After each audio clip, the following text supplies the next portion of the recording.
ਗੁਰਬਾਣੀ ਦੇ ਵਿੱਚ ਸਰਬ ਮਾਨਵਤਾ ਦਾ ਜਿਹੜਾ ਧਰਮ ਹੈ ਉਸ ਨੂੰ ਬਿਆਨ ਕੀਤਾ ਗਿਆ ਹੈ। ਗੌਰ ਕਰਿਓ, ਜਦੋਂ ਅੱਜ ਤੁਸੀਂ ਝਾਤ ਮਾਰ ਕੇ ਵੇਖਦੇ ਹੋ ਨਾ ਸੰਸਾਰ ਵੱਲ, ਤੁਹਾਨੂੰ ਕਈ ਧਰਮ ਜਿਹੜੇ ਨੇ ਉਹ ਨਜ਼ਰ ਆ ਜਾਣਗੇ। ਉਹ ਧਰਮ ਨੇ ਜਿਹੜੇ ਕਿਸੇ ਨਾ ਕਿਸੇ ਮਨੁੱਖ ਦੀ ਸੋਚ ਦੇ ਵਿੱਚੋਂ ਨਿਕਲੇ ਨੇ। ਤੁਸੀਂ ਵੇਖੋ ਕਿੰਨੇ ਹੀ ਮਤ ਨੇ, ਹਿੰਦੂ ਮਤ ਹੈ, ਇਸਲਾਮ ਹੈ, ਸਿੱਖ ਹੈ, ਬੋਧੀ ਹੈ, ਜੈਨੀ ਹੈ, ਬੜੇ ਮਤ ਨੇ ਦੁਨੀਆ ਦੇ ਉੱਤੇ। ਗਿਣਤੀ ਕਰਨ ਵਾਲੇ ਸੈਂਕੜਿਆਂ ਦੇ ਵਿੱਚ ਗਿਣਤੀ ਕਰਦੇ ਨੇ। ਤੁਸੀਂ ਉਹਨੂੰ ਧਰਮ ਕਹਿ ਲਓ, ਤੁਸੀਂ ਉਹਨੂੰ ਮਜ਼ਹਬ ਕਹਿ ਲਓ, ਤੁਸੀਂ ਉਹਨੂੰ ਮਤ ਕਹਿ ਲਓ, ਲਫ਼ਜ਼ ਕੋਈ ਵੀ ਦੇ ਦਿਓ। ਲੋਕਾਂ ਦੇ ਆਪੋ ਆਪਣੇ ਲਫ਼ਜ਼ ਦਿੱਤੇ ਹੋਏ ਨੇ। ਕੋਈ ਧਰਮ ਕਹਿ ਦਿੰਦਾ ਹੈ, ਕੋਈ ਮਜ਼ਹਬ ਕਹਿ ਦਿੰਦਾ ਹੈ, ਕੋਈ ਮਤ ਕਹਿ ਦਿੰਦਾ ਹੈ। ਦੁਨੀਆ ਦੇ ਵਿੱਚ ਬਹੁਤ ਸਾਰੇ ਮਤ ਨੇ, ਬਹੁਤ ਸਾਰੇ ਮਜ਼ਹਬ ਨੇ। ਉਹਨਾਂ ਹੀ ਮਜ਼ਹਬਾਂ ਨੂੰ, ਉਹਨਾਂ ਹੀ ਮਤਾਂ ਨੂੰ ਲੋਕਾਂ ਨੇ ਧਰਮ ਦਾ ਨਾਮ ਵੀ ਦਿੱਤਾ ਹੋਇਆ ਹੈ। ਅਸੀਂ ਫਲਾਣੇ ਧਰਮ ਦੇ ਹਾਂ, ਦੂਜਾ ਕਹਿੰਦਾ ਅਸੀਂ ਫਲਾਣੇ ਧਰਮ ਦੇ ਹਾਂ। ਆ ਫਲਾਣੇ ਹਿੰਦੂ ਹੁੰਦੇ ਨੇ, ਫਲਾਣੇ ਮੁਸਲਮਾਨ ਹੁੰਦੇ ਨੇ, ਫਲਾਣੇ ਸਿੱਖ ਹੁੰਦੇ ਨੇ, ਫਲਾਣੇ ਬੋਧੀ ਹੁੰਦੇ ਨੇ ਤੇ ਫਲਾਣੇ ਜੈਨੀ ਹੁੰਦੇ ਨੇ। ਆਮ ਕਰਕੇ ਇੱਦਾਂ ਗੱਲਾਂ ਕੀਤੀਆਂ ਜਾਂਦੀਆਂ ਨੇ। ਹੁਣ ਇਹ ਤੇ ਹੈ ਲੋਕਾਂ ਦੀਆਂ ਵਿਚਾਰਾਂ, ਪਰ ਜਦੋਂ ਤੁਸੀਂ ਗੁਰਬਾਣੀ ਨੂੰ ਪੜ੍ਹਦੇ ਹੋ ਨਾ, ਇਹ ਗੁਰਬਾਣੀ ਜਿਹੜੀ ਹੈ ਇਹਦੇ ਬਾਰੇ 'ਚ ਤਾਂ ਆਖਿਆ ਗਿਆ, ਜੈਸੀ ਮੈਂ ਆਵੇ ਖਸਮ ਕੀ ਬਾਣੀ ਤੈਸੜਾ ਕਰੀ ਗਿਆਨ ਵੇ ਲਾਲੋ। ਇਸ ਬਾਣੀ ਦੇ ਬਾਰੇ ਵਿੱਚ ਆਖਿਆ ਗਿਆ, ਵਾਹ ਵਾਹ ਬਾਣੀ ਨਿਰੰਕਾਰ ਹੈ ਤਿਸ ਜੇਵੜ ਅਵਰ ਨਾ ਕੋਏ। ਇਹ ਜਿਹੜੀ ਰੱਬੀ ਬਾਣੀ ਹੈ ਨਾ, ਇਸ ਰੱਬੀ ਬਾਣੀ ਦੇ ਵਿੱਚ ਵੀ ਧਰਮ ਦੀ ਗੱਲ ਕੀਤੀ ਗਈ ਹੈ, ਪਰ ਗੁਰਬਾਣੀ ਨੇ ਬਹੁਤ ਸਾਰੇ ਧਰਮਾਂ ਦਾ ਜ਼ਿਕਰ ਨਹੀਂ ਕੀਤਾ ਕਿ ਬਹੁਤ ਸਾਰੇ ਧਰਮ ਹੁੰਦੇ ਨੇ। ਮੈਂ ਪਹਿਲਾਂ ਬੇਨਤੀ ਕੀਤੀ ਨਾ ਵੀ ਧਰਮ ਜਿਹੜੇ ਬਣਾਏ ਲੋਕਾਂ ਨੇ ਆਪੋ ਆਪਣੇ ਹਿਸਾਬ ਨਾਲ ਬਣਾਏ। ਉਹਨਾਂ ਦੀ ਥਿੰਕਿੰਗ ਦੇ ਵਿੱਚੋਂ, ਉਹਨਾਂ ਦੀ ਸੋਚ ਦੇ ਵਿੱਚੋਂ ਧਰਮਾਂ ਦਾ ਜਨਮ ਹੋਇਆ। ਕਿਸੇ ਇੱਕ ਬੰਦੇ ਦੀ ਸੋਚ ਉਹੋ ਜਿਹੀ ਸੀਗੀ, ਉਹਨੇ ਅੱਗੇ ਆਪਣਾ ਧਰਮ ਤੋਰ ਦਿੱਤਾ। ਜਿਵੇਂ ਅੱਜ ਤੁਸੀਂ ਵੇਖੋ ਕਈ ਡੇਰੇਦਾਰ ਪੈਦਾ ਹੋ ਗਏ। ਹੁਣ ਉਹ ਡੇਰੇਦਾਰ ਇੱਕ ਹੈ, ਪਰ ਉਹ ਡੇਰੇਦਾਰ ਆਪਣੀ ਸੋਚ ਦੇ ਉੱਤੇ ਪੂਰਾ ਡੇਰਾ ਚਲਾ ਕੇ ਬੈਠਾ ਹੋਇਆ। ਤੇ ਕਿੰਨੇ ਲੋਕ ਨੇ ਜਿਹੜੇ ਉਹਦੇ ਨਾਲ ਜੁੜੇ ਹੋਏ ਨੇ, ਭਾਵੇਂ ਉਹ ਫਿਰ ਸਿਰਸੇ ਵਾਲਾ ਸਾਧ ਹੋਵੇ, ਹੈ ਤੇ ਇੱਕ ਬੰਦਾ ਹੀ ਸੀ ਨਾ, ਪਰ ਉਹਨੇ ਆਪਣੀ ਸੋਚ ਨਾਲ ਕਿੰਨੇ ਬੰਦਿਆਂ ਨੂੰ ਜੋੜਿਆ। ਆਸ਼ੂਤੋਸ਼ ਹੈ, ਬੰਦਾ ਇੱਕ ਹੈ, ਪਰ ਉਹਨੇ ਆਪਣੀ ਸੋਚ ਨਾਲ ਕਿੰਨੇ ਬੰਦਿਆਂ ਨੂੰ ਜੋੜਿਆ। ਰਾਧਾ ਸੁਆਮੀ ਨੇ, ਉਹਨਾਂ ਦੀ ਆਪਣੀ ਸੋਚ ਹੈ, ਪਰ ਕਿੰਨੇ ਬੰਦਿਆਂ ਨੂੰ ਜੋੜਿਆ। ਜਿਸ ਤਰ੍ਹਾਂ ਅੱਜ ਡੇਰੇਦਾਰਾਂ ਨੇ ਆਪੋ ਆਪਣੇ ਡੇਰੇ ਚਲਾ ਲਏ, ਕਿਸੇ ਸਮੇਂ ਇਸੇ ਤਰ੍ਹਾਂ ਲੋਕਾਂ ਨੇ ਆਪੋ ਆਪਣੇ ਮਤ ਚਲਾਏ, ਆਪੋ ਆਪਣੇ ਮਜ਼ਹਬ ਚਲਾਏ। ਪਤਾ ਕਿਉਂ ਚਲਾਏ? ਕਾਰਨ ਪਤਾ ਕੀ ਹੈ? ਚਲਾਏ ਇਸ ਕਰਕੇ ਕਿਉਂਕਿ ਜਿਹੜਾ ਯੂਨੀਵਰਸਲ ਧਰਮ ਹੈ ਨਾ, ਉਹ ਧਰਮ ਉਹਨਾਂ ਲੋਕਾਂ ਨੂੰ ਪਸੰਦ ਨਹੀਂ ਸੀਗਾ। ਜਿਹੜਾ ਸਰਬ ਮਾਨਵਤਾ ਦਾ ਧਰਮ ਹੈ ਨਾ, ਜਿਹੜਾ ਉਹਨਾਂ ਲੋਕਾਂ ਨੂੰ ਪਸੰਦ ਨਹੀਂ ਸੀਗਾ। ਇਸ ਕਰਕੇ ਉਹਨਾਂ ਨੇ ਜਿਹੜਾ ਸਰਬ ਮਾਨਵਤਾ ਦਾ ਧਰਮ ਹੈ, ਜਿਹਦੀ ਗੱਲ ਗੁਰਬਾਣੀ ਕਰਦੀ ਪਈ ਹੈ, ਉਹਨੂੰ ਪਛਾਣ ਕਰ ਦਿੱਤਾ, ਆਪਣੀ ਸੋਚ ਨੂੰ ਅੱਗੇ ਰੱਖ ਦਿੱਤਾ। ਤੇ ਜਿਹੜੇ ਧਰਮ ਲੋਕਾਂ ਨੇ ਚਲਾਏ ਨਾ, ਸੱਚ ਕਰਕੇ ਜਾਣਿਓ, ਉਹਦੇ ਵਿੱਚ ਕਰਮ ਕਾਂਡਾਂ ਦੀ ਗਿਣਤੀ ਤੁਹਾਨੂੰ ਬਹੁਤਾਤ ਮਿਲੇਗੀ। ਉਹਦੇ ਵਿੱਚ ਕਰਮ ਕਾਂਡ ਕਰਨ ਨੂੰ ਹੀ ਧਰਮ ਗਿਣਿਆ ਜਾਂਦਾ। ਫਲਾਣੇ ਤੀਰਥ ਤੇ ਜਾ ਕੇ ਨਹਾਓ, ਧਰਮ ਹੈ। ਫਲਾਣੀ ਜਗ੍ਹਾ ਜਾ ਕੇ ਚੁੱਭੀ ਲਾ ਲਓ, ਧਰਮ ਹੈ। ਵਰਤ ਰੱਖ ਲਓ, ਧਰਮ ਹੈ। ਮੂਰਤੀ ਦੀ ਪੂਜਾ ਕਰ ਲਓ, ਧਰਮ ਹੈ। ਮੂਰਤੀ ਦੇ ਅੱਗੇ ਸਿਰ ਝੁਕਾ ਲਓ, ਧਰਮ ਹੈ। ਕਿਸੇ ਗ੍ਰੰਥ ਦੇ ਅੱਗੇ ਮੱਥਾ ਟੇਕ ਲਓ, ਧਰਮ ਹੈ। ਆ ਫਲਾਣੇ ਧਾਰਮਿਕ ਚਿੰਨ੍ਹ ਪਾ ਲਓ, ਤੁਸੀਂ ਧਰਮੀ ਹੋ ਗਏ। ਆ ਫਲਾਣਾ ਪਹਿਰਾਵਾ ਪਾ ਲਓ ਤੁਸੀਂ ਧਰਮੀ ਹੋ ਗਏ। ਮਤਲਬ ਧਰਮ ਦਾ ਨਾਮ ਪਤਾ ਕੀ ਬਣਾ ਕੇ ਰੱਖ ਦਿੱਤਾ ਗਿਆ ਵੀ ਆ ਫਲਾਣੀ ਤਰ੍ਹਾਂ ਦੇ ਕੱਪੜੇ ਪਾਓ, ਆ ਫਲਾਣੇ ਧਾਰਮਿਕ ਚਿੰਨ੍ਹ ਪਾ ਲਓ, ਫਲਾਣੇ ਧਾਰਮਿਕ ਅਸਥਾਨਾਂ ਤੇ ਜਾਓ, ਫਲਾਣੇ ਫਲਾਣੇ ਫਲਾਣੇ ਫਲਾਣੇ ਕਰਮ ਕਾਂਡ ਕਰ ਲਓ। ਲੋਕਾਂ ਨੂੰ ਕਹਿਤਾ ਗਿਆ ਤੁਸੀਂ ਧਰਮੀ ਹੋ ਗਏ। ਲੋਕਾਂ ਨੇ ਕੀਤੇ ਇਹ ਕੰਮ, ਬੜੇ ਸਾਲ ਕੀਤੇ, ਅੱਜ ਵੀ ਕਰ ਰਹੇ ਨੇ। ਪਰ ਕਰਨ ਦੇ ਬਾਵਜੂਦ ਵੀ ਜੀਵਨ ਦੇ ਅੰਦਰ ਸ਼ਾਂਤੀ ਨਹੀਂ ਹੈ, ਟਿਕਾ ਨਹੀਂ ਹੈ, ਆਨੰਦ ਨਹੀਂ ਹੈਗਾ। ਧਰਮ ਕਮਾਇਆ ਜਾ ਰਿਹਾ ਹੈ। ਕਿਹੜਾ ਧਰਮ? ਜਿਹੜਾ ਦੱਸਿਆ ਗਿਆ ਲੋਕਾਂ ਦੇ ਵੱਲੋਂ ਵੀ ਅਸੀਂ ਫਲਾਣਾ ਧਰਮ ਸ਼ੁਰੂ ਕੀਤਾ, ਸਾਡੇ ਧਰਮ ਨਾਲ ਜੁੜੋ। ਹੁਣ ਜਿਹੜਾ ਉਹਨਾਂ ਨੇ ਦੱਸਿਆ ਲੋਕੀ ਕਰ ਰਹੇ ਨੇ ਉਹ ਕੰਮ, ਪਰ ਫਿਰ ਵੀ ਦੁਖੀ ਨੇ, ਫਿਰ ਵੀ ਪਰੇਸ਼ਾਨ ਨੇ। ਜੇਕਰ ਕਿਤੇ ਰੱਬ ਜੀ ਵਾਲੇ ਧਰਮ ਨੂੰ ਅਪਣਾ ਲਿਆ ਜਾਂਦਾ, ਜਿਹਦਾ ਜ਼ਿਕਰ ਗੁਰਬਾਣੀ ਕਰ ਰਹੀ ਹੈ, ਤਾਂ ਬੰਦਾ ਬੜਾ ਸੁਖੀ ਹੋ ਸਕਦਾ ਸੀਗਾ। ਵੇਖੋ ਇੱਕ ਬੇਨਤੀ ਕਰਾਂਗਾ, ਗੁਰਬਾਣੀ ਜਿਹੜੀ ਹੈ ਨਾ, ਇਹ ਕਿਸੇ ਖਾਸ ਮਤ ਵਾਲਿਆਂ ਦੀ ਨਾ ਸਮਝ ਲਿਓ। ਤੇ ਇੱਕ ਬੇਨਤੀ ਇਹ ਵੀ ਮੈਂ ਕਰਦਿਆਂ, ਮਤਾਂ ਕਿਤੇ ਸੋਚਿਓ ਕਿ ਬਾਬਾ ਨਾਨਕ ਜੀ ਨੇ ਕੋਈ ਵੱਖਰਾ ਮਤ ਚਲਾਇਆ। ਪਤਾ ਕਿਤੇ ਸੋਚਿਓ ਕਿ ਬਾਬਾ ਨਾਨਕ ਜੀ ਸ਼ਾਇਦ ਇਹ ਸੋਚਦੇ ਹੋਣ, ਲੈ ਪਹਿਲਾਂ ਬਥੇਰੇ ਧਰਮ ਨੇ, ਇਹ ਮੈਨੂੰ ਪਸੰਦ ਨਹੀਂ, ਮੈਂ ਨਾ ਨਵਾਂ ਧਰਮ ਚਲਾਉਣਾ, ਬਸ ਸਿੱਖੋ ਤੁਹਾਨੂੰ ਉਹ ਦੇ ਕੇ ਜਾਣਾ ਮੈਂ। ਨਹੀਂ, ਬਾਬਾ ਨਾਨਕ ਜੀ ਨੇ ਇਹ ਕੰਮ ਨਹੀਂ ਕੀਤਾ। ਬਾਬਾ ਨਾਨਕ ਜੀ ਨੇ ਕੋਈ ਵੱਖਰਾ ਮਤ ਨਹੀਂ ਚਲਾਇਆ। ਇਹ ਤਾਂ ਅਸੀਂ ਕਹਿਣ ਲੱਗ ਪਏ ਕਿ ਉਹਨਾਂ ਨੇ ਵੱਖਰਾ ਮਤ ਚਲਾਇਆ। ਬਾਬਾ ਨਾਨਕ ਜੀ ਨੇ ਪਤਾ ਕਿਹੜੀ ਗੱਲ ਕੀਤੀ ਹੈ? ਜਿਹੜਾ ਧਰਮ ਆਲਰੇਡੀ ਹੈਗਾ ਸੀਗਾ, ਪਹਿਲਾਂ ਤੋਂ ਹੀ ਮੌਜੂਦ ਸੀਗਾ, ਬਾਬਾ ਨਾਨਕ ਜੀ ਨੇ ਤੇ ਉਸ ਧਰਮ ਦੇ ਬਾਰੇ ਵਿੱਚ ਸਾਨੂੰ ਸਿੱਖਿਆ ਦਿੱਤੀ, ਸਾਨੂੰ ਸਮਝਾਇਆ ਹੈ ਕਿ ਉਹਦੇ ਨਾਲ ਜੁੜਨਾ ਹੈ ਤੁਸੀਂ। ਹੁਣ ਉਹ ਧਰਮ ਕਿਹੜਾ? ਤੁਸੀਂ ਬਾਣੀ ਨੂੰ ਪੜ੍ਹੋ, ਸੁਖਮਨੀ ਦੀ ਬਾਣੀ ਪੜ੍ਹਦੇ ਹੋ, ਵਾਕ ਆਉਂਦਾ ਨਾ, ਸਰਬ ਧਰਮ ਮੈਂ ਸ਼੍ਰੇਸ਼ਟ ਧਰਮ। ਆ ਦੁਨੀਆ ਦੇ ਲੋਕਾਂ ਨੇ ਬਥੇਰੇ ਧਰਮ ਬਣਾਏ, ਜਿਹਨਾਂ ਨੂੰ ਮਤ ਕਹਿ ਲਓ, ਮਜ਼ਹਬ ਕਹਿ ਲਓ, ਪਰ ਗੁਰਬਾਣੀ ਕੀ ਕਹਿੰਦੀ ਹੈ? ਸਰਬ। ਸਰਬ ਦਾ ਮਤਲਬ ਹੁੰਦਾ ਸਾਰੇ। ਆ ਜਿੰਨੇ ਵੀ ਸਾਰੇ ਨਜ਼ਰ ਆ ਰਹੇ ਨੇ ਨਾ ਧਰਮ, ਮਜ਼ਹਬ, ਮਤ ਜਿਹੜੇ ਨਜ਼ਰ ਆ ਰਹੇ ਨੇ, ਕਹਿੰਦੇ ਇਹਨਾਂ ਸਾਰਿਆਂ ਦੇ ਨਾਲੋਂ ਇੱਕ ਸ਼੍ਰੇਸ਼ਟ ਧਰਮ ਹੈਗਾ। ਸ਼੍ਰੇਸ਼ਟ ਦਾ ਮਤਲਬ ਹੁੰਦਾ ਉੱਤਮ। ਸਰਬ ਧਰਮ ਮੈਂ ਸ਼੍ਰੇਸ਼ਟ ਧਰਮ। ਤੇ ਉਹ ਸ਼੍ਰੇਸ਼ਟ ਧਰਮ ਹੈ ਕਿਹੜਾ? ਅੱਗੇ ਆਖਿਆ, ਹਰ ਕੋ ਨਾਮ ਜਪ। ਪੜੋ ਜੀ, ਹਰ ਕੋ ਨਾਮ ਜਪ ਨਿਰਮਲ ਕਰਮ। ਕਹਿੰਦੇ ਹਰੀ ਦਾ ਨਾਮ ਜਪ। ਨਾਮ ਜਪਣ ਦਾ ਮਤਲਬ ਗੁਣਾਂ ਨੂੰ ਆਪਣੇ ਜੀਵਨ 'ਚ ਲੈ ਕੇ ਆ, ਉਹਦੇ ਨਿਯਮਾਂ ਦੇ ਮੁਤਾਬਕ ਤੁਰ। ਤੇਰੇ ਜੀਵਨ ਅੰਦਰ ਸੰਤੋਖ ਹੋਵੇ, ਦਇਆ ਹੋਵੇ, ਧੀਰਜ ਹੋਵੇ, ਗੁਣਾਂ ਨੂੰ ਜੀਵਨ 'ਚ ਲੈ ਆ ਤੇ ਇਹਨਾਂ ਗੁਣਾਂ ਦੇ ਮੁਤਾਬਕ ਤੂੰ ਨਿਰਮਲ ਕਰਮ ਕਰ। ਨਿਰਮਲ ਦਾ ਮਤਲਬ ਕੀ ਹੈ? ਮੈਲ ਤੋਂ ਰਹਿਤ, ਚੰਗੇ ਕਰਮ ਕਰਿਆ ਕਰ। ਗੁਰਬਾਣੀ ਤਾਂ ਇਹਨੂੰ ਧਰਮ ਕਹਿ ਰਹੀ ਹੈ। ਗੁਣਾਂ ਦੇ ਅਨੁਸਾਰ ਕਿਤੇ ਜੀਵਨ ਬਣ ਜਾਵੇ। ਗੁਰਬਾਣੀ ਨੇ ਆਖਿਆ ਇਸ ਤੋਂ ਸ਼੍ਰੇਸ਼ਟ ਧਰਮ, ਇਸ ਤੋਂ ਵੱਡਾ ਧਰਮ ਤੇ ਕੋਈ ਹੋਰ ਹੈ ਹੀ ਨਹੀਂ। ਵੀ ਬੰਦਾ ਗੁਣਾਂ ਨੂੰ ਕਮਾ ਰਿਹਾ ਤੇ ਗੁਣਾਂ ਦੇ ਹਿਸਾਬ ਨਾਲ ਆਪਣਾ ਜੀਵਨ ਜੀ ਰਿਹਾ।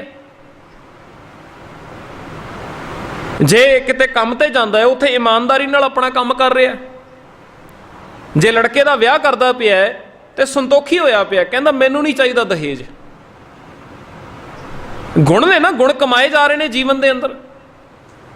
ਕੋਈ ਬੰਦਾ ਵੇਖਦਾ ਹੈ ਜਿਹਦੇ ਤਨ ਦੇ ਉੱਤੇ ਕੱਪੜੇ ਨਹੀਂ ਹੈਗੇ, ਕੋਈ ਗਰੀਬ ਹੈ, ਉਹਦੇ ਪੈਰਾਂ ਦੇ ਵਿੱਚ ਚੱਪਲ ਨਹੀਂ ਹੈਗੀ, ਇਹਦੇ ਅੰਦਰ ਦਇਆ ਆ ਜਾਂਦੀ ਹੈ, ਇਹ ਉਹਨੂੰ ਚੱਪਲਾਂ ਲੈ ਦਿੰਦਾ, ਇਹ ਉਹਨੂੰ ਕੱਪੜੇ ਲੈ ਦਿੰਦਾ ਵੀ ਭਰਾਵਾ ਆਪਣਾ ਤੂੰ ਵੀ ਤਨ ਢੱਕ ਲੈ। ਦਇਆ ਹੈ ਨਾ, ਗੁਣ ਹੈ ਜੀਵਨ ਦੇ ਅੰਦਰ, ਦਇਆ ਕਰਨੀ ਆ ਗਈ ਹੈ। ਹੁਣ ਜਿਸ ਮਨੁੱਖ ਨੇ ਇਹਨਾਂ ਗੁਣਾਂ ਨੂੰ ਆਪਣੇ ਜੀਵਨ 'ਚ ਕਮਾਇਆ, ਗੁਰਬਾਣੀ ਨੇ ਤੇ ਉਹਨੂੰ ਧਰਮੀ ਆਖਿਆ ਕਿ ਉਹ ਹੈ ਧਰਮੀ। ਹੁਣ ਇਹ ਪੰਕਤੀ ਆਪਾਂ ਪੜ੍ਹ ਰਹੇ ਸੀ ਨਾ, ਜੋ ਧਰਮ ਕਮਾਵੇ ਤਿਸ ਧਰਮ ਨਾਉ ਹੋਵੇ, ਪਾਪ ਕਮਾਣੇ ਪਾਪੀ ਜਾਣੀਏ। ਜਿਹੜਾ ਧਰਮ ਨੂੰ ਕਮਾਉਂਦਾ ਹੈ, ਕਿਹੜੇ ਧਰਮ ਨੂੰ? ਗੁਣਾਂ ਵਾਲੇ ਧਰਮ ਨੂੰ। ਜਿਹੜਾ ਇਸ ਗੁਣਾਂ ਵਾਲੇ ਧਰਮ ਨੂੰ ਕਮਾਉਂਦਾ, ਗੁਰਬਾਣੀ ਨੇ ਤੇ ਉਹਨੂੰ ਧਰਮੀ ਆਖਿਆ ਵੀ ਤੂੰ ਧਰਮੀ ਹੈ। ਤੇ ਜਿਹਨੇ ਗੁਣਾਂ ਵਾਲਾ ਧਰਮ ਨਹੀਂ ਕਮਾਇਆ, ਕੇਵਲ ਪਹਿਰਾਵੇ ਪਾ ਲਏ ਨੇ, ਧਾਰਮਿਕ ਪਹਿਰਾਵਾ ਪਾ ਲਿਆ, ਧਾਰਮਿਕ ਚਿੰਨ੍ਹ ਪਾ ਲਏ ਤੇ ਭਟਕਣ ਲੱਗ ਪਿਆ, ਇੱਕ ਤੀਰਥ ਤੋਂ ਦੂਜੇ ਤੀਰਥ ਤੇ, ਦੂਜੇ ਤੀਰਥ ਤੋਂ ਤੀਜੇ ਤੀਰਥ ਤੇ। ਉਹ ਕਹਿ ਰਿਹਾ यात्रा करते हैं जी, असी फलानी जगह ते मत्था टेक के आना, फलानी जगह ते नहा के आना, असी बहुत वड्डे धर्मी हो जावांगे। गुरु साहब कहते सब पखंड है, इनू धर्म नहीं किया जाता। धर्म ते तेरे अंदरों पता लगना है कि तेरे जीवन च गुण हैगे ने या नहीं हैगे। हुण बाबा नानक जी ने तो इस धर्म का जिक्र किया गुरबाणी दे विच, होर किसी धर्म का जिक्र तुहानू नहीं मिलेगा। किसी कर्मकांड नू धर्म नहीं आखिया गया। बाबा नानक जी ने किसी खास मत की गल नहीं की कि मैं फलाना मत तोड़न वास्ते आया तो तुसी इस फलाने मत के अनुसार अपने जीवन को बतीत करना है। बाबा नानक जी ने आख्या वो धर्म तो शुरू तो है, वो धर्म तो शुरू तो है। मैं भी उस धर्म को कमाया। बाबा नानक जी की कहते हैं, मैं भी उस धर्म को कमाया तो भलिओ मैं तुहानू भी यही सिक्ख्या देण वास्ते आया, सारी मानवता नू यही सिक्ख्या देण वास्ते आया। एवें बेकार दे धर्मां दे विचों, बेकार दे मजहबां दे विचों, बेकार दे मतां दे विचों बाहर निकल के इस सच्चे धर्म नू अपना लो, तुहाडा जीवन सुधर जाएगा, तुहाडा जीवन खूबसूरत बन जाएगा। तुसी गौर करियो, जदों असीं बाहर वाले पासे वेखदे हैं ना, इन्हां मजहबां दे वल, इन्हां मतां दे वल साडे अंदर कई तरह के सवाल पैदा होंदे ने, कई तरह के सवाल। पर जेकर इस रब्बी धर्म वल वेख्या जाए, रब्बी गुणां वाले धर्म वल वेख्या जाए, इत्थे बंदे दे जीवन च किसी तरह का कोई सवाल नहीं पैदा हो सकता, बड़ा सुखी जीवन होएगा। अज तुसीं वेखो समाज वल, अज धर्मां दे नां दे उत्ते लड़ाइयां हैगियां ने ना। एक मत वाला दूजे मत वाले नू बर्दाश्त नहीं कर रहा, खासकर इस भारत दे विच। एक मत वाला बर्दाश्त नहीं कर रहा, दंगा फसाद कितना हुंदा। कई बारी हिंदू ते मुसलमान दा हो जाता है, कई बारी सिखां नाल भी क्लैश हो गया, कदी किसी का धार्मिक स्थान जाके ढा दिता गया, किसी ने, किसी एक मत वाले ने दूजे मत वाले का धार्मिक स्थान ढा दिता, फिर दूजे ने की किया, उन्हें पहले वाले का ढा दिता। तो कह सारे यही रहे ने असी धर्म कमा रहे हैं, कहते सारे ये पे ने कि असी धर्म कमा रहे हैं, असी बहुत वड्डे धर्मी हाँ। एक ने दूजे का धार्मिक स्थान ढा दिता है, दूजी कम्यूनिटी के बंदियां नू मारिया है, कुटिया है, खूनो खून कर दिता है। वो कहता वेखो मैं धर्म कमाया जे, मैं धर्मी हाँ, धर्म के नां दे उत्ते, धर्म के नां उत्ते सब कुछ चलता पिया। देखो जिन्ने मत उन्ने मत वालियां दे उन्ने रब, हर एक मत वाले ने आपो अपना रब बनाया होया ना। उहदे पिछे कारण की है? उहदे पिछे कारण ये है, बंदे ने अपना वखरा धर्म चलाना सी, उन्हें अपने वखरे धर्म नू चलाउण वास्ते अपना वखरा रब भी पैदा कर लिया। वो रब भी पता कित्थों दी आया, वो भी बंदे दी सोच दे विचों निकल के आया। तुसीं गौर करियो, हिंदुआं दा रब हिंदुआं वर्गा ही होएगा, उहदी शक्ल सूरत जिहड़ी होएगी ना, वो हिंदुआं वर्गी होएगी। जे तुसीं क्रिश्चन लोगों की गल कर लोगे तो उन्हां दा रब तुहानूं उन्हां वर्गा ही दिसेगा। जदों वो कहानियां सुणाउणगे, जिहो जे काम वो आप करते होणगे, उहो जे काम ही उन्होंने अपने रब नाल भी जुड़े होणगे। हिंदू वीर जिहो जे काम आप करते होणगे, उहो जे काम ही उन्होंने अपने रब नाल भी जुड़े होणगे। जिहड़े भी मत वाला तुसीं बंदा वेखोगे ना, उन्हें रब भी अपने वर्गे बनाया, जिहो जी उहदी शक्ल है उहो जिहा ही उहदा रब है। क्यों? क्योंकि वह बंदे की सोच विचों पैदा होया है वो रब। तो जिस रब की गल गुरबाणी करती है, वह तो कोई रूप रंग आकार ही नहीं है, वह कोई रूप रंग आकार नहीं है। पढ़ते हो ना रोज, रूप ना, रेख ना, रंग किछ, त्रेह गुण ते प्रभ भिन्न। वह कोई रूप नहीं, वह कोई रंग नहीं, वह कोई आकार नहीं है, वही कोई बॉडी नहीं है। जिहो जिहा साडा शरीर है, वह कोई शरीर नहीं है।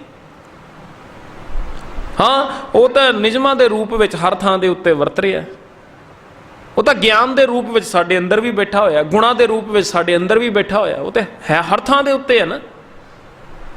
ਹੁਣ ਉਸ ਮਾਲਕ ਦਾ ਜਿਹੜਾ ਧਰਮ ਹੈ ਉਹ ਧਰਮ ਗੁਣਾਂ ਵਾਲਾ ਧਰਮ ਹੈ। ਜੇ ਰੱਬ ਇੱਕ ਹੈ, ਸਾਹਿਬ ਮੇਰਾ ਇੱਕੋ ਹੈ, ਤੇ ਇਹ ਨਹੀਂ ਹੋ ਸਕਦਾ ਕਿ ਉਸ ਸਾਹਿਬ ਦੇ ਧਰਮ, ਉਸ ਸਾਹਿਬ ਨੇ ਬਹੁਤ ਸਾਰੇ ਮਜ਼ਹਬ ਚਲਾਏ ਹੋਣ। ਨਹੀਂ, ਮਜ਼ਹਬ ਜਾਂ ਜਿਹਨੂੰ ਮਤ ਦੀ ਗੱਲ ਕਹੀ ਜਾਂਦੀ ਹੈ, ਰੱਬ ਜੀ ਨੇ ਇਹਨਾਂ ਚੱਕਰਾਂ ਦੇ ਵਿੱਚ ਮਨੁੱਖਤਾ ਨੂੰ ਪਾਇਆ ਹੀ ਨਹੀਂ। ਉਹਨਾਂ ਨੇ ਇੱਕ ਧਰਮ ਦਿੱਤਾ, ਕਹਿੰਦੇ ਇੱਕੋ ਧਰਮ ਦ੍ਰਿੜੈ ਸੱਚ ਕੋਈ। ਅਸਲ ਵਿੱਚ ਸੱਚ ਨੂੰ ਦ੍ਰਿੜ ਕਰ ਲਓ, ਇਹ ਸਭ ਤੋਂ ਉੱਤਮ ਧਰਮ ਹੈ। ਗੁਣਾਂ ਨੂੰ ਜੀਵਨ 'ਚ ਲੈ ਆਓ, ਗੁਣਾਂ ਦੇ ਮੁਤਾਬਕ ਜੀਵਨ ਬਤੀਤ ਕਰ ਲਓ, ਇਹ ਸਭ ਤੋਂ ਉੱਤਮ ਧਰਮ ਹੈ। ਤੇ ਗੌਰ ਕਰਿਓ, ਜੇ ਦੁਨੀਆ ਦਾ ਹਰ ਇੱਕ ਮਨੁੱਖ ਇਸ ਧਰਮ ਨੂੰ ਅਪਣਾ ਲੈਣਾ, ਜਿਹੜਾ ਧਰਮ ਗੁਰਬਾਣੀ ਦੱਸਦੀ ਪਈ ਹੈ, ਫਿਰ ਕੋਈ ਸਮਾਜ ਵਿੱਚ ਲੜ ਕੇ ਵਿਖਾਵੇ, ਲੜਾਈ ਹੋਣੀ ਨਹੀਂ, ਝਗੜੇ ਹੋਣੇ ਹੀ ਨਹੀਂ, ਧਰਮ ਦੇ ਨਾਂ ਦੇ ਉੱਤੇ ਝਗੜੇ ਹੋਣੇ ਹੀ ਨਹੀਂ। ਹੁਣ ਜਿਸ ਬੰਦੇ ਦੇ ਅੰਦਰ ਦਇਆ ਹੋਏਗੀ, ਉਹ ਡਾਂਗ ਚੁੱਕ ਕੇ ਦੂਜੇ ਦਾ ਸਿਰ ਥੋੜੀ ਨਾ ਪਾੜੇਗਾ। ਤੇ ਜੇ ਦੋਨਾਂ ਦੇ ਵਿੱਚ ਹੀ ਦਇਆ ਹੋਏਗੀ, ਅੱਜ ਜਿਹੜੇ ਦੋ ਮੱਤਾਂ ਵਾਲੇ ਆਪਸ 'ਚ ਲੜ ਰਹੇ ਨੇ, ਇੱਕ ਜਿਹੜਾ ਹੈ ਉਹ ਦੂਜੇ ਦਾ ਧਾਰਮਿਕ ਸਥਾਨ ਢਾਹ ਰਿਹਾ, ਦੂਜਾ ਪਹਿਲੇ ਵਾਲੇ ਦਾ ਢਾਹ ਰਿਹਾ ਹੈ, ਫਿਰ ਤਾਂ ਚੱਕਰ ਰਹਿਣਾ ਹੀ ਨਹੀਂ। ਉਹਨਾਂ ਨੇ ਕਹਿਣਾ ਹੁਣ ਅਸੀਂ ਇਹਨਾਂ ਚੱਕਰਾਂ ਦੇ ਵਿੱਚ ਨਹੀਂ ਪੈਂਦੇ ਕਿ ਮੈਂ ਕੋਈ ਹਿੰਦੂ ਹਾਂ, ਮੈਂ ਮੁਸਲਮਾਨ ਹਾਂ, ਮੈਂ ਸਿੱਖ ਹਾਂ, ਮੈਂ ਈਸਾਈ ਹਾਂ, ਮੈਂ ਤਾਂ ਇਨਸਾਨ ਬਣਨਾ। ਜਿਸ ਦਿਨ ਬੰਦਾ ਇਨਸਾਨ ਬਣਨ ਵਾਲੇ ਪਾਸੇ ਨੂੰ ਤੁਰ ਪਿਆ ਨਾ, ਉਸ ਦਿਨ ਲੜਾਈਆਂ ਖਤਮ ਨੇ। ਜਦੋਂ ਤੱਕ ਬੰਦਾ ਆਪਣੇ ਆਪਣੇ ਫੱਟੇ ਲਾ ਕੇ ਬੈਠਾ ਨਾ, ਲੜਾਈਆਂ ਤਦ ਤੱਕ ਹੀ ਨੇ। ਅਸੀਂ ਫਲਾਣੇ ਹੁੰਦੇ ਹਾਂ, ਅਸੀਂ ਫਲਾਣੇ ਹੁੰਦੇ ਹਾਂ, ਅਸੀਂ ਫਲਾਣੇ ਹੁੰਦੇ ਹਾਂ। ਜਦੋਂ ਤੱਕ ਬੰਦਾ ਇਹ ਠੱਪੇ ਲਾ ਕੇ ਬੈਠਾ ਨਾ, ਤਦ ਤੱਕ ਲੜਾਈਆਂ ਨੇ। ਤੁਸੀਂ ਗੌਰ ਕੀਤਾ ਹੋਏਗਾ, ਤੁਹਾਡੇ ਘਰਾਂ ਦੇ ਵਿੱਚ ਵੀ ਬੱਚੇ ਪੈਦਾ ਹੋਏ ਹੋਣਗੇ। ਜਦੋਂ ਛੋਟਾ ਜਿਹਾ ਬੱਚਾ ਹਜੇ ਬਸ ਹੁਣੇ ਪੈਦਾ ਹੋਇਆ, ਕੁਝ ਮਿੰਟਾਂ ਦਾ ਹੈ, ਕੁਝ ਘੰਟਿਆਂ ਦਾ ਹੈ, ਨਰਸ ਜਦੋਂ ਲੈ ਕੇ ਆਉਂਦੀ ਹੈ ਬੱਚੇ ਨੂੰ, ਤੁਹਾਡੇ ਹੱਥ ਵਿੱਚ ਲਿਆ ਕੇ ਦਿੰਦੀ ਹੈ, ਤੁਸੀਂ ਚੈੱਕ ਕੀਤਾ ਬੱਚੇ ਨੂੰ ਕਦੀ? ਉਹਦੇ ਕੋਈ ਠੱਪਾ ਲੱਗਾ ਹੁੰਦਾ ਵੀ ਇਹ ਫਲਾਣੇ ਮੱਤ ਦਾ? ਕਿਤੇ ਕੋਈ ਸਟੈਂਪ ਲਾ ਕੇ ਭੇਜਦਾ ਹੋਵੇ ਰੱਬ ਵੀ ਆਹ ਠੱਪਾ ਲਾਇਆ ਇਹ ਹਿੰਦੂ ਹੈ, ਆਹ ਠੱਪਾ ਲਾਇਆ ਇਹ ਮੁਸਲਮਾਨ ਹੈ, ਆਹ ਠੱਪਾ ਲਾਇਆ ਇਹ ਹਿੰਦੂ ਹੈ, ਇਹ ਠੱਪਾ ਲਾਇਆ ਇਹ ਸਿੱਖ ਹੈ, ਇਹ ਠੱਪਾ ਲਾਇਆ ਇਹ ਬੋਧੀ ਹੈ। ਲੱਗੇ ਹੁੰਦੇ ਠੱਪੇ ਕੋਈ? ਨਹੀਂ ਜੀ, ਕੋਈ ਠੱਪਾ ਮੈਂ ਤਾਂ ਨਹੀਂ ਵੇਖਿਆ ਅੱਜ ਤੱਕ ਵੀ ਕਿਤੇ ਠੱਪਾ ਲੱਗਾ ਹੋਵੇ। ਇਹ ਤਾਂ ਅਸੀਂ ਕਹਿ ਦਿੰਦੇ ਹਾਂ ਨਾ ਵੀ ਸਾਡੇ ਘਰ ਵਿੱਚ ਪੈਦਾ ਹੋ ਗਿਆ, ਅਸੀਂ ਕਹਿਤਾ ਜੀ ਇਹ ਸਿੱਖ ਹੋ ਗਿਆ। ਹਿੰਦੂਆਂ ਦੇ ਘਰ ਵਿੱਚ ਪੈਦਾ ਹੋ ਗਿਆ, ਉਹ ਕਹਿੰਦੇ ਹਿੰਦੂ ਹੋ ਗਿਆ। ਮੁਸਲਮਾਨਾਂ ਦੇ ਘਰ ਵਿੱਚ ਪੈਦਾ ਹੋ ਗਿਆ, ਉਹ ਕਹਿੰਦੇ ਇਹ ਮੁਸਲਮਾਨ ਹੋ ਗਿਆ। ਪਰ ਗੌਰ ਕਰਿਓ, ਜੇ ਉਹੀ ਬੱਚਾ ਜਿਹੜਾ ਕਿਸੇ ਹਿੰਦੂ ਵੀਰ ਦੇ ਘਰ ਵਿੱਚ ਪੈਦਾ ਹੋਇਆ ਹੋਵੇ, ਉਸੇ ਬੱਚੇ ਨੂੰ ਤੁਸੀਂ ਕਿਸੇ ਮੁਸਲਮਾਨ ਪਰਿਵਾਰ ਨੂੰ ਦੇ ਦਿਓ, ਕਿਸੇ ਮੁਸਲਮਾਨ ਪਰਿਵਾਰ ਨੂੰ ਦੇ ਦਿਓ ਜਾਂ ਕਿ ਸਿੱਖ ਪਰਿਵਾਰ ਨੂੰ ਦੇ ਦਿਓ, ਜਦੋਂ ਕੁਝ ਸਮੇਂ ਬਾਅਦ ਵੇਖੋਗੇ ਤਾਂ ਕੀ ਕਹੋਗੇ? ਉਹ ਕੀ ਬਣ ਚੁੱਕਿਆ ਹੋਏਗਾ? ਉਹਦੀ ਵੇਸ਼ਭੂਸ਼ਾ ਕਿਹੋ ਜਿਹੀ ਹੋਏਗੀ? ਉਹਦਾ ਪਹਿਰਾਵਾ ਕਿਹੋ ਜਿਹਾ ਹੋਏਗਾ? ਉਸ ਮੱਤ ਵਾਲਾ ਹੋ ਜਾਏਗਾ ਨਾ, ਕਿਉਂਕਿ ਜਿਸ ਪਰਿਵਾਰ ਵਿੱਚ ਪਲੇਗਾ ਉਹਦਾ ਪ੍ਰਭਾਵ ਉਹਦੇ ਉੱਤੇ ਪੈ ਜਾਣਾ, ਉਹਦਾ ਪ੍ਰਭਾਵ ਉਹਦੇ ਉੱਤੇ ਪੈ ਜਾਣਾ, ਉਹਨੂੰ ਉਹੋ ਜਿਹਾ ਬਣਾ ਦਿੱਤਾ ਜਾਣਾ। ਤੇ ਜੇ ਉਹ ਕਿਤੇ ਹਿੰਦੂ ਵੀਰਾਂ ਦੇ ਕੋਲ ਹੀ ਰਹਿੰਦਾ, ਉਹਨਾਂ ਨੇ ਆਪਣੇ ਵਰਗਾ ਬਣਾ ਕੇ ਰੱਖਣਾ ਸੀਗਾ ਉਹਨੂੰ। ਇਹ ਬਾਹਰਲਾ ਪਹਿਰਾਵਾ, ਬਾਹਰਲੀ ਡਰੈਸ ਜਿਹੜੀ ਹੈ, ਬਾਹਰਲੀ ਦਿੱਖ ਜਿਹੜੀ ਹੈ, ਇਹ ਤਾਂ ਅਸੀਂ ਦੇ ਦਿੰਦੇ ਹਾਂ ਉਹਨੂੰ।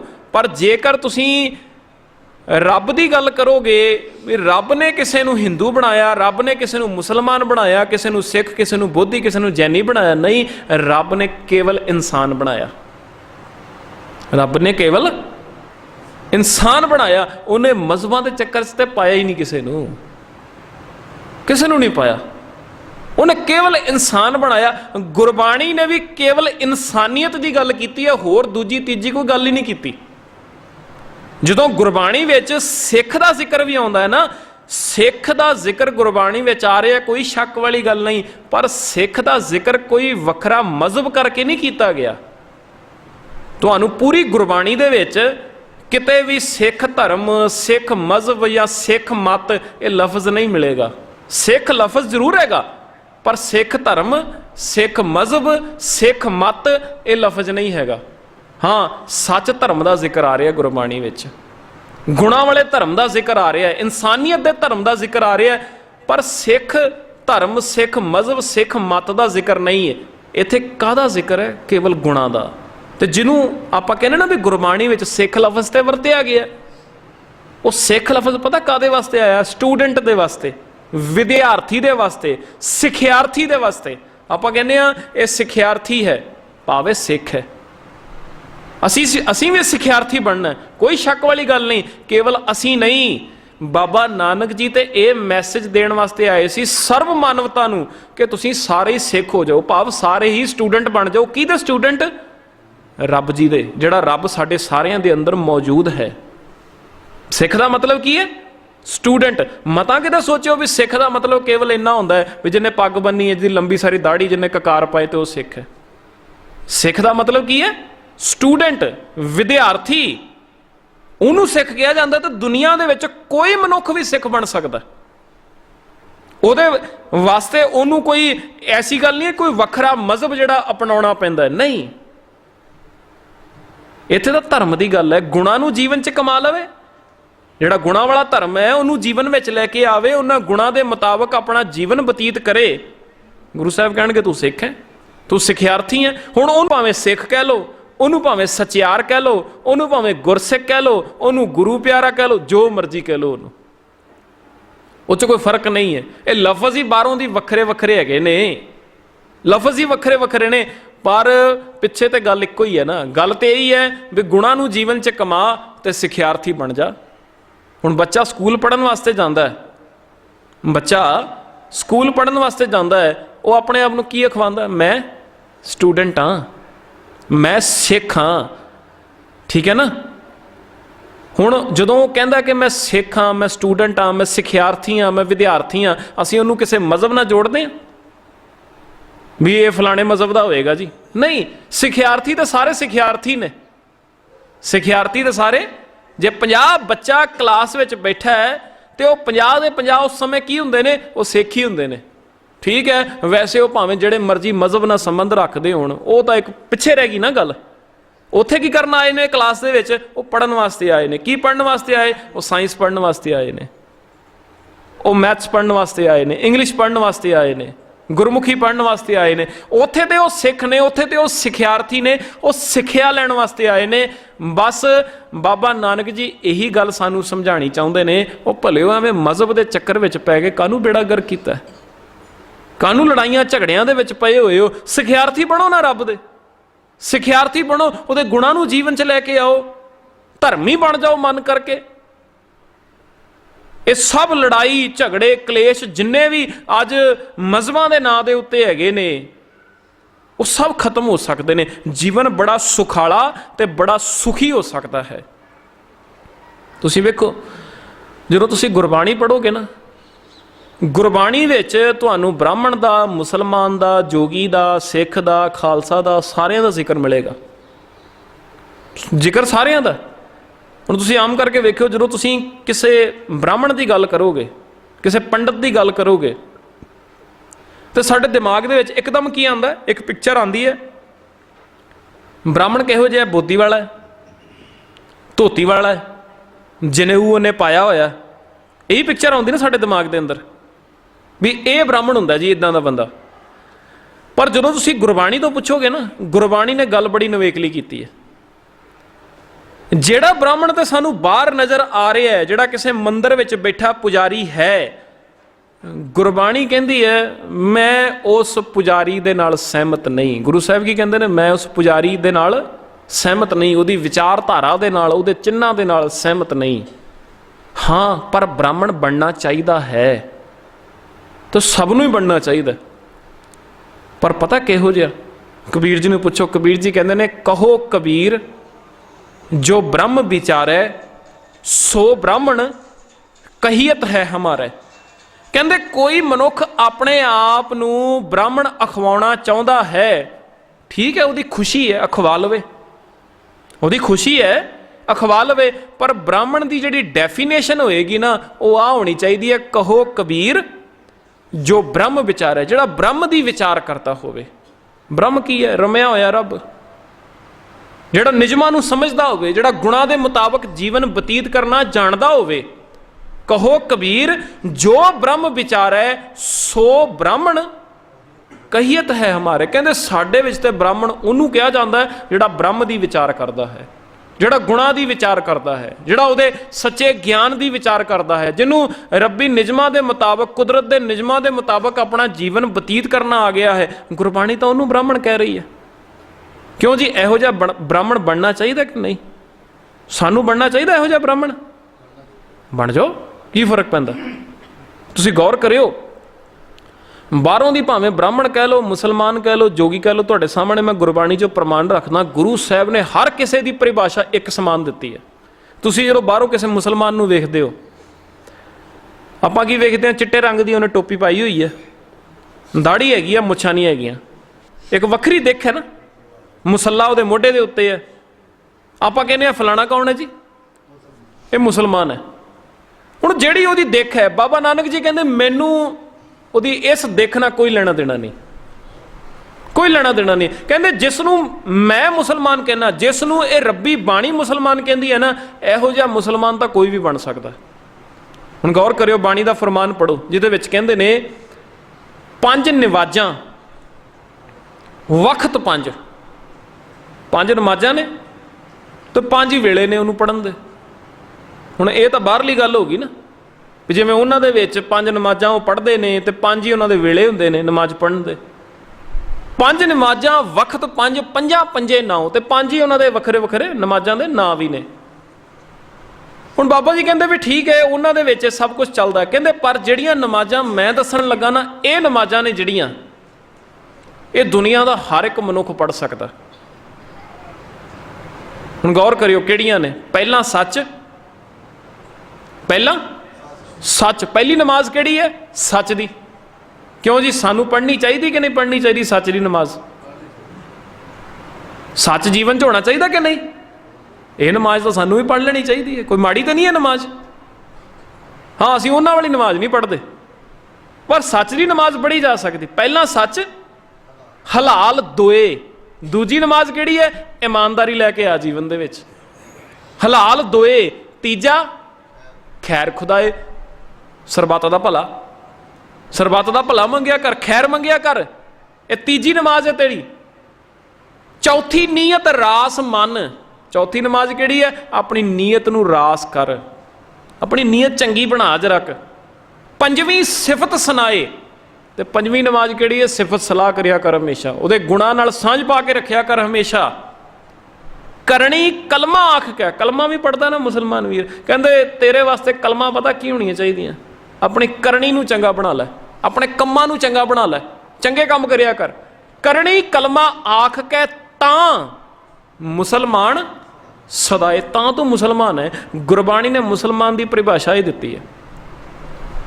ਹੁਣ ਗੌਰ ਕਰਿਓ, ਸੱਚ ਹੋਣਾ ਚਾਹੀਦਾ ਸਾਡੇ ਜੀਵਨ 'ਚ ਕਿ ਨਹੀਂ? ਇਮਾਨਦਾਰੀ, ਸਰਬੱਤ ਦਾ ਭਲਾ, ਨੀਅਤ ਨੂੰ ਰਾਸ ਕਰਨਾ, ਹਮੇਸ਼ਾ ਸਿਫਤ ਸਲਾਹ ਕਰਨੀ, ਆਪਣੇ ਜੀਵਨ ਨੂੰ, ਆਪਣੇ ਕਰੈਕਟਰ ਨੂੰ ਚੰਗਾ ਬਣਾਉਣਾ, ਆਪਣੀ ਕਰਨੀ ਨੂੰ ਚੰਗਾ ਬਣਾਉਣਾ, ਸਭ ਕੁਝ ਹੋਣਾ ਚਾਹੀਦਾ ਨਾ। ਲਓ, ਇਹ ਨਮਾਜ਼ਾਂ ਤੇ ਅਸੀਂ ਵੀ ਪੜ੍ਹਨ ਨੂੰ ਤਿਆਰ ਬੈਠੇ। ਹੁਣ ਜਿਹੜੀ ਗੱਲ ਬ੍ਰਾਹਮਣ ਦੀ ਕੀਤੀ ਸੀ, ਕਹੋ ਕਬੀਰ ਜੋ ਬ੍ਰਹਮ ਵਿਚਾਰੈ ਸੋ ਬ੍ਰਾਹਮਣ ਕਹੀਏ ਤਾਂ ਹਮਾਰੇ, ਗੱਲ ਉੱਥੇ ਵੀ ਗੁਣਾਂ ਦੀ ਆ ਰਹੀ ਸੀ ਨਾ। अब मुसलमान की गल की, गल इत्थे भी गुणा की आ रही। कहते तू मुसलमान खवाना खवा लै, कोई प्रॉब्लम नहीं है, पर मुसलमान की डेफिनेशन आ होएगी। जे हुण ब्राह्मण गुणा वाली डेफिनेशन अपने आप नूं ब्राह्मण खवाई जाए, गुणा वाली डेफिनेशन अपना ले, इधर मुसलमान आ गुणा वाली डेफिनेशन अपना ले, दसो दोवें लड़ सकते हैं? कोई लड़ाई होएगी? कोई क्लेश होएगा? कोई धर्म के नाम के उत्ते झगड़े होणगे? नहीं, दोनों के कोल ही गुण आ गए। गुरु साहब कहते ठीक है, तू ब्राह्मण अखवाना चाहता है अखवा लै, तू मुसलमान अखवाना चाहता मुसलमान अखवा लै, पर परिभाषा ये ले लो दोवें जाने, वो लड़ाई मुकाओ, रब जी के धर्म नूं समझ लो, गुणा वाले धर्म नूं समझ लो। देखो गुणा वाला धर्म वंड रहे गुरु साहब सारी मानवता नूं। अगे चलो जोगी की गल कर लो।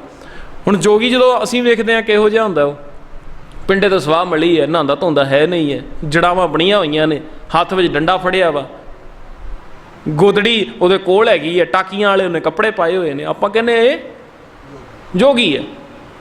हुण गुरु साहब जोगी की गल भी बाणी च करदे ने। हुण तुसीं वेखिओ, तुसीं भी जोगी बनण नूं तैयार हो जाओगे। तुसीं कहोगे लै इहो जिहे जोगी तो असीं भी बन सकदे, इह च माड़ी गल किहड़ी है? हुण वैसे तुसीं पिंडे दे सवाह मलण नूं तैयार हो कोई? मैं तो नहीं तैयार, मैं अपनी गल करदा। मैं ਸਵਾਹ ਮਲਣ ਨੂੰ ਤਿਆਰ ਨਹੀਂ, मैं टाकियां वाले कपड़े पाउण ਨੂੰ ਤਿਆਰ नहीं, मैं ਕੰਨਾਂ ਦੇ ਵਿੱਚ ਮੁੰਦਰਾ ਪਾਉਣ ਨੂੰ ਤਿਆਰ ਨਹੀਂ, ਮੈਨੂੰ ਨਹੀਂ ਚੰਗਾ ਲੱਗਦਾ ਸਭ ਕੁਝ। ਪਰ ਜਦੋਂ ਜੋਗੀ ਦੀ ਗੱਲ ਗੁਰਬਾਣੀ 'ਚ ਗੁਰੂ ਸਾਹਿਬ ਕਰਨਗੇ ਨਾ, ਗੁਰੂ ਸਾਹਿਬ ਕੀ ਕਹਿਣਗੇ? ਮੁੰਦਾਂ ਸੰਤੋਖ। ਜੋਗੀ ਮੁੰਦਰਾ ਪਾਉਂਦਾ ਨਾ ਕੰਨਾਂ ਦੇ ਵਿੱਚ, ਗੁਰੂ ਸਾਹਿਬ ਕਹਿੰਦੇ ਮੁੰਦਰਾ ਪਾ ਲਓ, ਜੋਗੀ ਬਣ ਜਾਓ, ਪਰ ਪਤਾ ਕਿਹੜੀਆਂ ਮੁੰਦਰਾ ਪਾਉਣੀਆਂ? ਸੰਤੋਖ ਦੀਆਂ ਮੁੰਦਰਾ ਪਾਣੀਆਂ ਨੇ। ਉਹ ਕੰਨਾਂ ਦੇ ਵਿੱਚ ਨਹੀਂ ਪੈਣੀਆਂ, ਉਹ ਇਸ ਦਿਮਾਗ ਦੇ ਵਿੱਚ ਪੈਣੀਆਂ ਨੇ। ਭਾਵ ਜੀਵਨ 'ਚ ਸੰਤੋਖ ਲੈ ਕੇ ਆਓ। ਮੁੰਦਾਂ ਸੰਤੋਖ, ਸ਼ਰਮ ਪੱਤ ਝੋਲੀ। ਸ਼ਰਮ ਕਹਿੰਦੇ ਉਦਮ ਨੂੰ। ਉਹਦੇ ਕੋਲ ਝੋਲੀ ਜੀ ਹੁੰਦੀ ਨਾ, ਜਿਹਦੇ ਵਿੱਚ ਲੋਕਾਂ ਕੋਲੋਂ ਆਟਾ ਲੈ ਲੈ ਪਾਈ ਜਾਂਦਾ।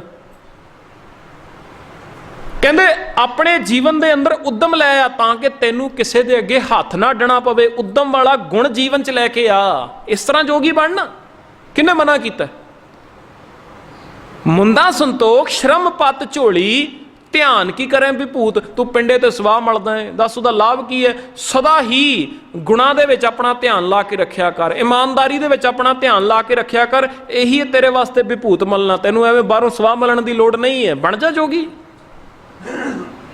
ਧਿਆਨ ਕੀ ਕਰੇ ਵਿਭੂਤ। ਖਿੰਥਾ ਕਾਲ ਕੁਆਰੀ ਕਾਇਆ ਜੁਗਤ। ਤੂੰ ਗੋਦੜੀ ਪਾਈ ਫਿਰਦਾ ਹਮੇਸ਼ਾ। ਇਸ ਚੀ ਮੌਤ ਨੂੰ ਚੇਤੇ ਰੱਖ, ਆਤਮਕ ਮੌਤ ਨੂੰ ਚੇਤੇ ਰੱਖ ਵੀ ਮੇਰੀ ਆਤਮਕ ਮੌਤ ਨਾ ਕਿਤੇ ਹੋ ਜਾਵੇ। ਆਖਾਂ ਜੀਵਾਂ ਵਿਸਰੇ ਮਰ ਜਾਉ, ਕਿਤੇ ਮੈਂ ਰੱਬੀ ਗੁਣਾਂ ਨੂੰ ਨਾ ਭੁੱਲ ਜਾਵਾਂ। ਰੱਬੀ ਗੁਣ ਭੁੱਲ ਕੇ ਤਾਂ ਮੌਤ ਹੈ। ਕਹਿੰਦੇ ਇਸ ਚੀਜ਼ ਨੂੰ ਚੇਤੇ ਰੱਖ।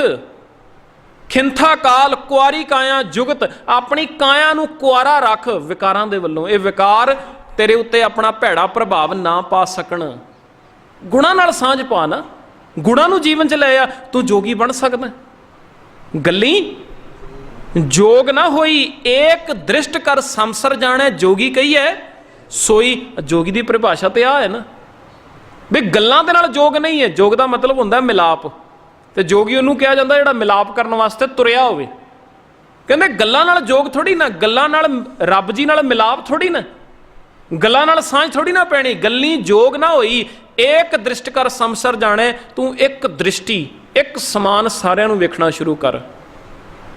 ਇੱਕ ਸਮਾਨ। ਜਿਹੜੇ ਜੋਗੀ ਲੋਕ ਹੁੰਦੇ ਸੀ ਨਾ, ਉਹ ਆਪਣੇ ਆਪ ਨੂੰ ਬੜਾ ਮਹਾਨ ਸਮਝਦੇ ਸੀਗੇ, ਤੇ ਸਾਹਮਣੇ ਵਾਲਾ ਜਿਹੜਾ ਹੁੰਦਾ ਸੀ, ਜਿਹੜਾ ਗ੍ਰਸਤੀ ਸੀ, ਉਹਨੂੰ ਬੜਾ ਮਾੜਾ ਕਹਿੰਦੇ ਸੀਗੇ। ਗੁਰੂ ਸਾਹਿਬ ਸਮਝਾ ਰਹੇ, ਕਹਿੰਦੇ ਸਭ ਨੂੰ ਇੱਕ ਸਮਾਨ ਵੇਖ, ਕੋਈ ਉੱਚਾ ਨਹੀਂ, ਕੋਈ ਨੀਵਾਂ ਨਹੀਂ, ਸਾਰੇ ਇੱਕ ਬਰਾਬਰ ਨੇ। ਏਕ ਪਿਤਾ ਏਕਸ ਕੇ ਹਮ ਬਾਰਕ। ਅਵਲ ਅੱਲਾ ਨੂਰ ਉਪਾਇਆ ਕੁਦਰਤ ਕੇ ਸਭ ਬੰਦੇ। ਏਕ ਨੂਰ ਤੇ ਸਭ ਜਗ ਉਪਜਿਆ ਕੌਣ ਭਲੇ ਕੋ ਮੰਦੇ।